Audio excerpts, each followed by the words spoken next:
जय श्री कृष्णा सभी को। माघ मास का आज मैं 26वां अध्याय सुना रही हूँ। पथिक कहने लगा कि हे प्रेत, तुमने सारस के वचन किस प्रकार और क्या सुने थे, सो कृपा करके कहिए। प्रेत कहने लगा कि इस वन में कुहरा नाम की नदी पर्वत से निकली है।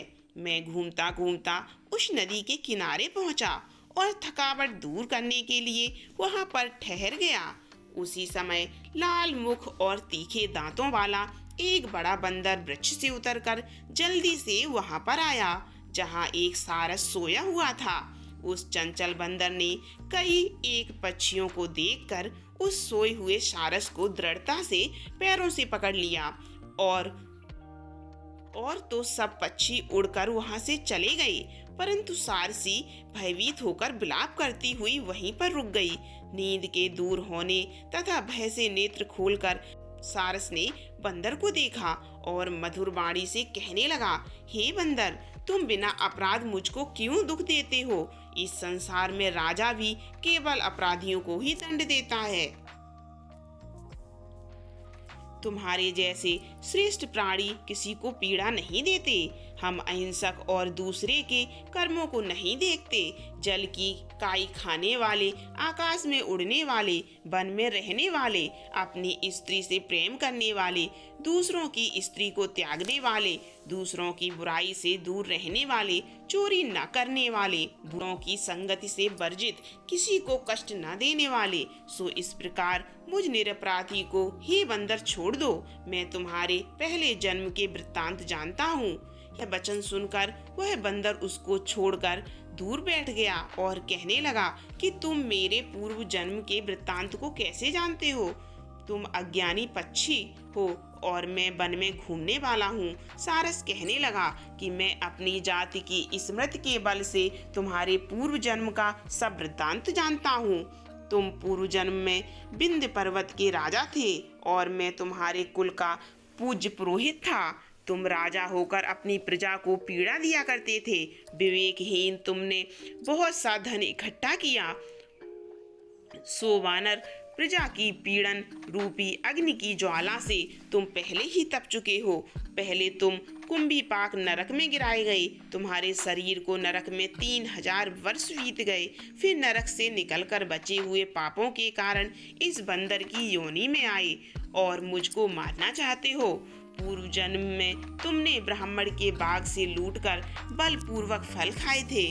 उसका यह भयंकर फल हुआ कि तुम वानर और वनवासी हुए। प्राणी अवश्य अपने किए हुए कर्मों को भोगता है, इसको देवता भी नहीं हटा सकते। इस प्रकार मैं सारस का जन्म लेकर भी अज्ञान से मोहित नहीं हुआ। इतनी कथा कहकर बानर कहने लगा कि यदि ठीक ही जानते हो तो बताओ, तुम पक्षी कैसे हुए? सारस कहने लगा कि मेरी दुर्गति का कारण भी सुनो। तुमने नर्मदा नदी के किनारे पर सूर्य ग्रहण के समय बहुत से ब्राह्मणों के निमित्त 100 ढेर अन्न के दान किए थे। मैंने पुरोहिताई के मद से थोड़ा सा ब्राह्मणों को दिया और बाकी सब मैं आप हर ले गया।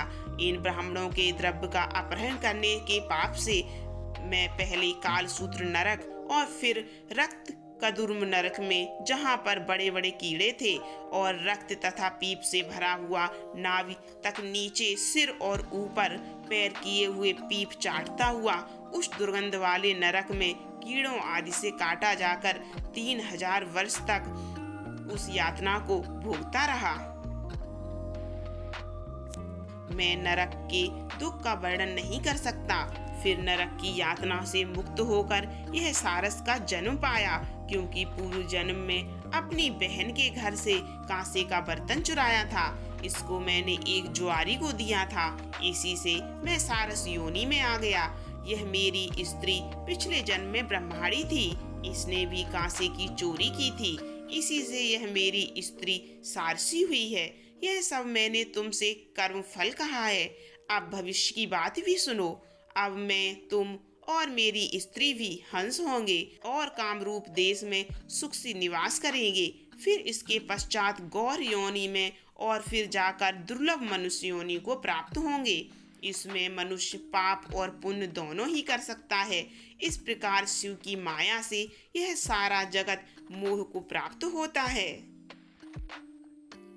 न केवल हम ही परंतु इस संसार के सभी जीव प्रवृत्ति मार्ग में फंसकर अच्छे और बुरे कर्म करते हैं और उनका फल भोगते हैं। इसीलिए सब प्राणियों को धर्म का सेवन करना चाहिए। देवता, असुर, मनुष्य, व्याघ्र, कीड़े मकोड़े सभी से कंटक रूपी मार्ग नहीं छूटता।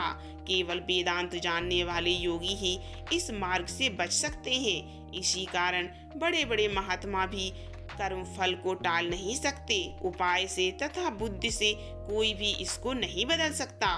तुम पहले राजा थे, फिर नरक में गए, अब बंदर की योनि में वन वन फिरते हो और फिर भी ऐसा ही जन्म पाओगे। ऐसा विचार कर आनंद पूर्वक और धैर्य धरकर विचरते हुए काल की प्रतीक्षा करो। तब वानर ने कहा कि पहले जन्म में मैं तुम्हारी पूजा करता था, अब तुम मुझको प्रणाम करते हो। तुम जाति के स्मरण से मेरे पूर्व जन्म के वृत्तांत को जानते हो। आनंद पूर्वक रहो, तुम्हारा कल्याण हो।